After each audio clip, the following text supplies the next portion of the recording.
ټول منارې ول دوی وایي دی په خپل سر نه ده خبر.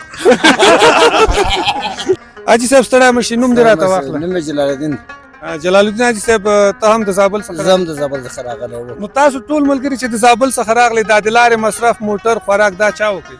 دا موږ په خپله وکړو. یا تاسو خو په خپله وکړئ؟ یعنې په تاسو کې یو کس وکړي که ټول مو وکړي؟ یا ټول جلا موږ راغلي یو هغه درې څلورو په هغو کې یوی وو.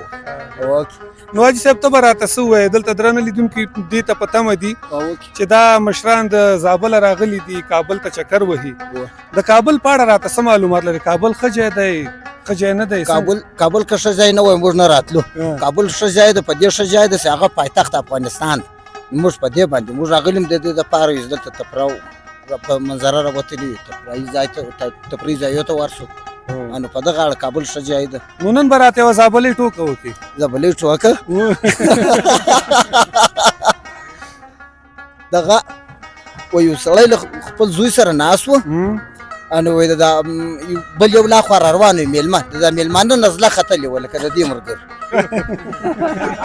له ده سره یو کوچنی زوی و، ورته ویل ولایي بابا دا سړي سر څونه شکېدلی دی؟ ټول منارې ول دوی وایي دی په خپل سر نه ده خبر.